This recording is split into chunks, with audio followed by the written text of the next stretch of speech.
नमस्कार, कू प्रेजेंस चुनावी हलचल में आप सभी का स्वागत है। मैं हूं स्मृति रस्तोगी।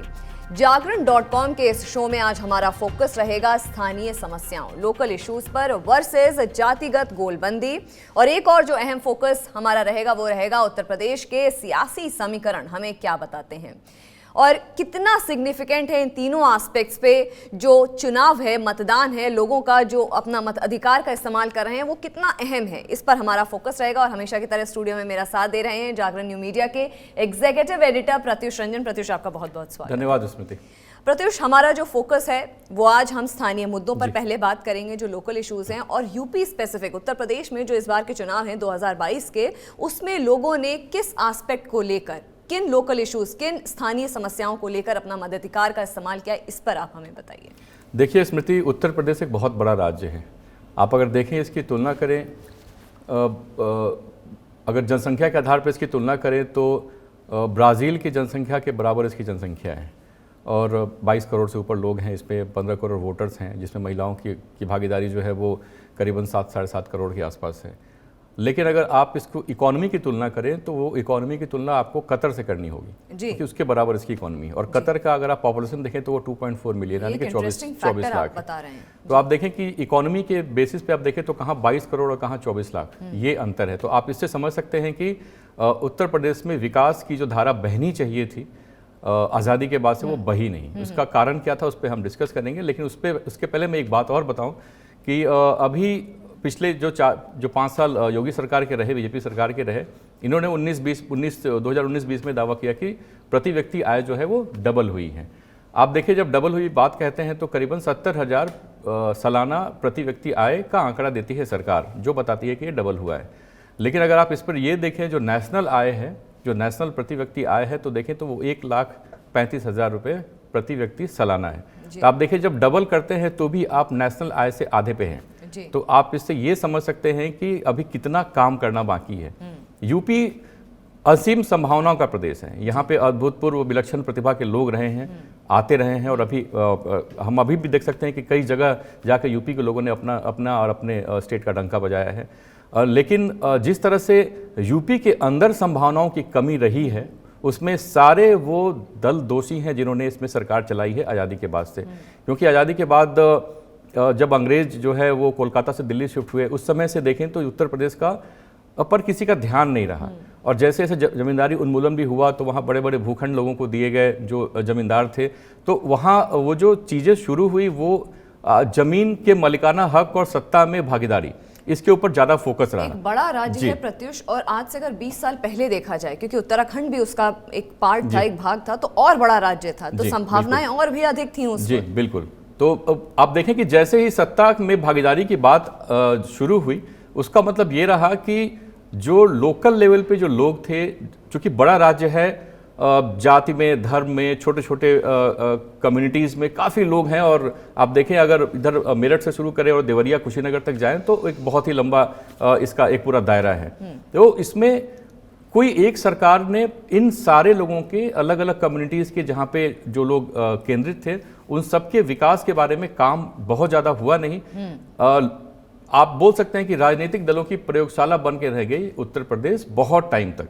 80 के दशक तक बिल्कुल ही कुछ भी आपको वहाँ देखने को नहीं मिला। जैसे जैसे कांग्रेस की सरकार का वहाँ पे आप समझें कि उन्होंने अपनी ज़मीन खोनी शुरू की, उसके बाद आप देखेंगे कहीं कहीं विकास की धारा बहनी शुरू हुई। जातिगत राजनीति बहुत ज़्यादा हावी हुई। 92 के बाद बहुत सारी चीज़ें बदली, इकॉनमी बदली। आप देखें 80 के दशक में जो जीडीपी का जो वहाँ पे नंबर्स थे 4.8%, वो नेशनल लेवल से बहुत नीचे थे। और आज भी आप देखेंगे तो बहुत ज़्यादा ऊपर नहीं है, बहुत कन्विंसिंग नंबर्स नहीं हैं। ये दिखाता है कि पॉलिटिकल पार्टीज ने जातिगत तौर पे लोगों को बांट कर और उसके ऊपर वोट लेकर और सत्ता में गलियारे में पहुंचे, सत्ता के गलियारे में बैठे, वहां पे अपनी धमक बनाई। लेकिन जिन लोगों से वोट लिया उन लोगों तक पहुंच नहीं पाए।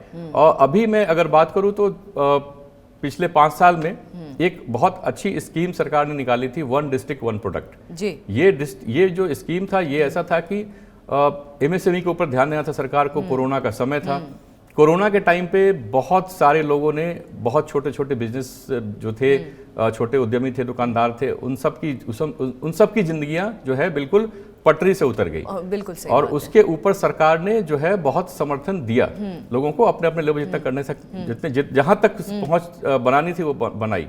लेकिन वन डिस्ट्रिक्ट वन प्रोडक्ट ये जो स्कीम है, इसका बेस ये है कि हर एक छोटे डिस्ट्रिक्ट में कोई एक चीज के ऊपर काम करे जो वहाँ की खासियत है और उसको लेके ऊपर तक जाए। तो ये बहुत ज़रूरी था। अब मैं डिस्ट्रिक्ट की बात करूँ तो जैसे महाराजगंज का कुछ और है, बलिया की बिंदी मशहूर हो गई, कन्नौज के कहीं की चूड़ियां मशहूर है, कहीं से कांच का ये है, बहुत सारी लंबी लिस्ट है। अगर आप देखेंगे ध्यान से तो हर एक पीतल का सामान मुरादाबाद हर का एक हो डिस्ट्रिक्ट को गया। अगर एक इंडस्ट्रियल जोन बना दिया जाए वहाँ की चीजों की खासियत को बढ़ाते हुए, एक एमएसएमई सेक्टर को मुझे लगता है जो बिल्कुल ये बहुत ध्यान देने की जरूरत है। और आगे आने वाली सरकार जो है, जो भी सरकार आए, उनको इस बात पे बहुत ध्यान देना पड़ेगा कि उत्तर प्रदेश में आप एक राज्य को सिर्फ जातिगत तौर पे समीकरण पे बांट के इतने % वोट इतने % वोट लेकर अगर बात करें और उसके ऊपर सोचें कि देश का राज्य का विकास भी होगा, ये नहीं हो पाएगा। आपको हर एक अलग डिस्ट्रिक्ट को एक अलग इंडस्ट्री का रूप देना होगा, तभी आप सर्वांगीण विकास कर पाएंगे, पूरे राज्य का कर पाएंगे।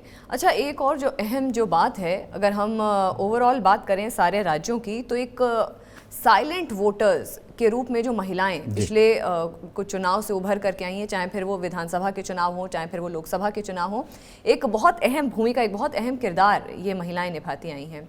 इस बार के चुनाव में मैं 5 राज्यों की बात करूंगी। ये जो साइलेंट वोटर्स हैं, कितनी इफेक्टिव साबित हो सकती हैं? साइलेंट वोटर्स स्मृति बहुत ही इफेक्टिव साबित हो रही हैं और पिछले कई सारे चुनाव इसके गवाही दे रहे हैं। अगर मैं खासकर अभी खैर यूपी की बात करूं तो यूपी में 2007 में मेरे पास कुछ आंकड़े हैं। 2007 में जब मायावती की सरकार बनी थी तो उसमें जितने फीमेल वोटर्स, वुमेन वोटर्स ने वोट किया था, उसमें बीएसपी को 32% वोट मिले थे और समाजवादी पार्टी को 26% और बीजेपी को 16% मिले थे जी। अगर हम बात करें विधानसभा चुनाव 2012 की तो इसमें समाजवादी पार्टी की सरकार बनी थी और उनको 31% वोट मिले थे जी। और बीजेपी उस समय तक बहुत ज़्यादा अपने आप को मजबूत नहीं बना पाई थी वीमेन वोटर्स को रिझाने में, उनका समर्थन पाने में। लेकिन जैसे विधानसभा चुनाव 17 आया, क्योंकि उससे पहले 14 का चुनाव हो चुका था जहां पे मोदी मैजिक ने अपना जलवा दिखाया था। तो 2017 का चुनाव हुआ, बीजेपी को 41% वीमेन वोटर का समर्थन मिला।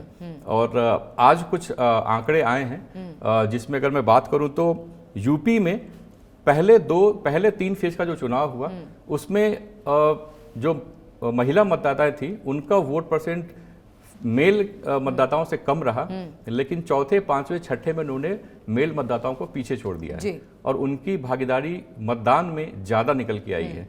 पंजाब में थोड़ी कम रही है, लेकिन वापस उत्तराखंड, मणिपुर, गोवा में महिला मतदाताओं ने ज्यादा अच्छा जाके मतदान केंद्र पे जाके वोट किया है। तो आप देखें कि ये अब अगला चरण कल है, उसके ऊपर हम देखेंगे कि किस तरह से वहां मतदान हुआ। लेकिन अगर 6 चरण की हम बात करें तो देखें कि आधी आबादी जो 7 करोड़ के आसपास की आबादी है जिसकी, उन्होंने जाकर मतदान केंद्र में वोट तो कर दिया है।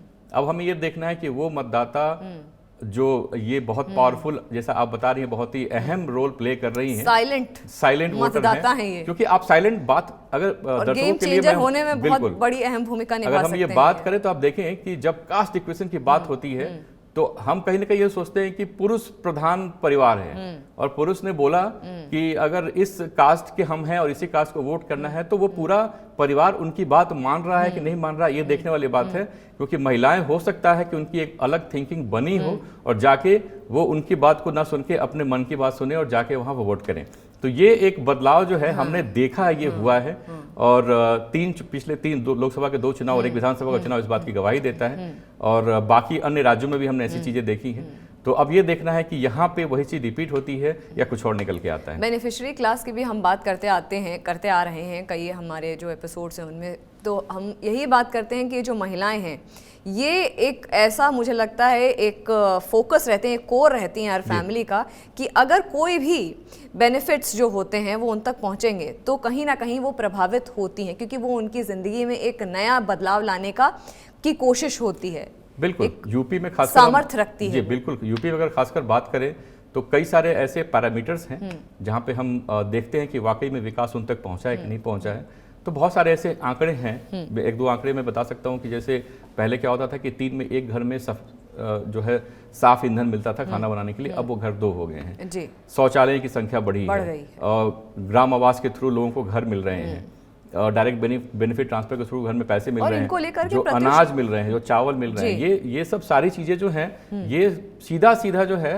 फायदा घर के गृहिणी जो गृहिणी है उन तक इसका फायदा पहुंचता है। तो ये बहुत ही एक सीधा रास्ता खोला सरकार ने और हर एक अंतिम घर तक पहुंचने की जो उनकी चाह रही है उसमें सफल तो कहीं ना कहीं हुए हैं। जी, और मुझे लगता है कि जागरूकता भी इनको लेकर के, इन चीज़ों को लेकर के महिलाओं में काफ़ी आई है। समझ जो कहते हैं ना, पिछले अगर 10-20 साल ज़्यादा पीछे ना जाएं तो एक समझ भी बेहतर इनमें डेवलप हुई है। प्रत्युष, एक और हमारा बहुत इंटरेस्टिंग सेगमेंट है जिसमें हम जो भी लेटेस्ट ट्रेंडिंग दिन भर का होता है उसे हम कू पर दिखाते हैं। जो लेटेस्ट कूज होते हैं, जो ट्रेंडिंग कूज होते हैं, उनको हम अपने शो में दिखाते हैं। ये 2 सेगमेंट में होता है। पहले सेगमेंट में जो पॉलिटिकल रिएक्शंस होते हैं उनको हम दिखाते हैं और दूसरे सेगमेंट में आम जनता के, आम नागरिक के जो रिएक्शंस होते हैं उनको भी हम दिखाते हैं। पहले फोकस करते हैं कि पॉलिटिकल फ्रेटर्निटी से आज दिन भर में क्या कुछ नया और अहम हुआ। आइए नजर डालते हैं।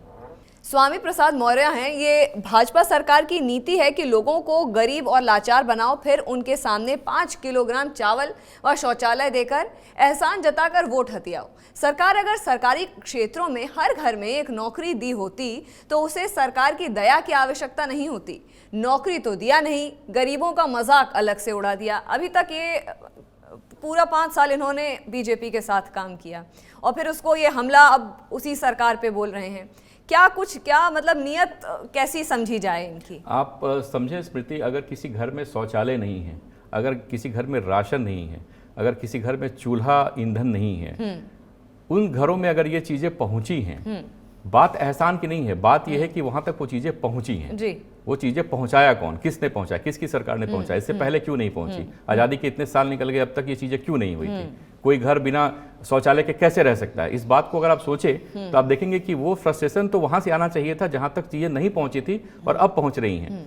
ये जो सवाल पूछ रहे हैं कि आप एहसान वाली कोई बात नहीं है यहाँ पे, ये सरकारों का कर्तव्य होता है। इससे पहले या ये स्वामी प्रसाद मौर्य अभी जिनके साथ जुड़े हुए हैं, इनकी सरकार भी रही है 12 से 17 के बीच में, उन सरकार के दौरान ये काम नहीं हुआ तो ये सवाल उनसे भी पूछना चाहिए। तो ये सवाल सबसे जाना चाहिए जिनकी भी सरकार रही है। जी, एक और कू है हमारे पास, प्रत्युष नजर डालते हैं।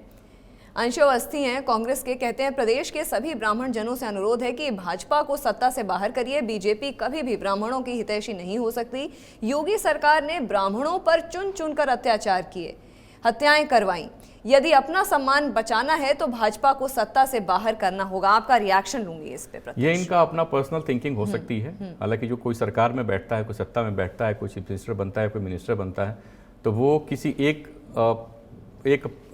कम्युनिटी या एक कास्ट की बात या एक धर्म की बात नहीं करता है, नहीं करना भी चाहिए। संविधान के दायरे में रहकर काम करना चाहिए और ये इनकी अपनी सोच हो सकती है, लेकिन मुझे नहीं लगता कि सरकार की तरफ से ऐसा कुछ किसी एक कम्युनिटी को ऊपर और किसी को नीचे करने की बात कभी होती होगी। मैं इससे ताल्लुक नहीं रखता। जी, अगला कू है हमारे पास, उस पर नजर डालते हैं। केशव प्रसाद मौर्य हैं, deputy chief minister Uttar Pradesh के हैं। ये घोर परिवारवादियों का लक्ष्य सत्ता भोग है, इसलिए वो समाज में बंटवारे की राजनीति करते हैं। इन्होंने परिवारवादियों के खिलाफ, जो बीजेपी इस पूरे चुनाव में फोकस रहा है, परिवारवादियों के खिलाफ इन्होंने हमला बोला है और इन्होंने बात करी है विकासवाद पर, विकास को फोकस किया, इंफ्रास्ट्रक्चर की बात करी है प्रत्युष इन्होंने। जी, डिप्टी सीएम रहे हैं केशव प्रसाद मौर्य और इस चुनाव में इनकी अहम भूमिका रह रही है बीजेपी की तरफ से।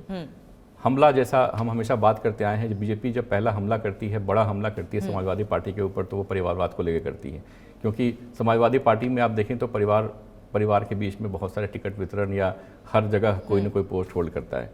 तो ये एक वैलिड रीजन के पास होता है अटैक करने का। हालांकि जो दूसरे दल हैं वो इस बात से साफ इनकार करते हैं, समाजवादी पार्टी साफ इनकार करती है। उनका कहना है कि हम समाजवाद वाले लोग हैं और हमारा जो ऑब्जेक्टिव हमारा है वो लोगों के सबका विकास के लिए है। जैसा मौर्य जी बता रहे थे कि इंफ्रास्ट्रक्चर पे काम हुआ है, चंदौली में काम हुआ है एंड ना ही चंदौली में, आप अगर देखें पश्चिमी यूपी या पूर्वांचल की ही बात करें तो पूर्वांचल में लोगों को वो दिख रहा है। जैसे रोड्स का कंस्ट्रक्शन जो हुआ है और बाकी जी, कनेक्टिविटी बहुत ज़रूरी थी और कनेक्टिविटी इस सरकार ने उस पर ध्यान दिया, इसमें कोई दो मत नहीं है। अगला कू है हमारे पास, पायल महेश्वरी हैं आरएलडी की। अपनी बेटी के चेहरे की तरफ देखिए और सोचिए कि आपकी बेटी किसके राज में सुरक्षित है, फिर वोट करिए। महिला जो वोटर्स हैं, महिलाएं जो वोटर्स हैं, उन पर इस बार सारी पार्टीज का फोकस रहा है। सबने उनको अपने मैनिफेस्टो में भी दिखाया है, सबने उनके बारे में बात भी करी है। पहली बार ऐसा हुआ है कि महिलाएं एक अहम भूमिका में दिखी हैं, सबके अपने घोषणा पत्रों में भी। ये बहुत ज़रूरी स्टेप रहा है और चाहे जिस पार्टी के कारण इसकी शुरुआत हुई हो, लेकिन ये अहम बहुत ज़रूरी है क्योंकि आधी आबादी आपकी जो है रिप्रेजेंट करती है और उनकी ज़रूरत क्या है, उनके इश्यूज़ क्या हैं, मेरे ख्याल से सबसे ज़रूरी होता है वो लॉ एंड ऑर्डर सिक्योरिटी सबसे ज़रूरी है। तो वो सबसे ज़रूरी चीज़ है, हर पार्टी को उसके ऊपर ध्यान देना।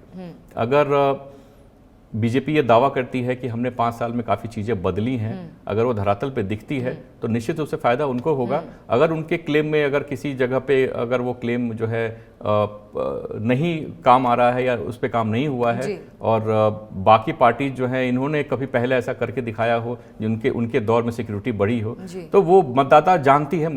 आप हिंदुस्तान का मतदाता जो है बहुत अवेयर है, आप उनको बातों से रिझा नहीं सकते। जब तक कि वो अब जो है चीजों को धरातल पर होते देखेगा नहीं, तब तक जो है आज की पब्लिक जागरूक है और सब जानती है, ये पब्लिक है, सब जानती है। प्रत्युष, अगले coup पे नजर डालते हैं।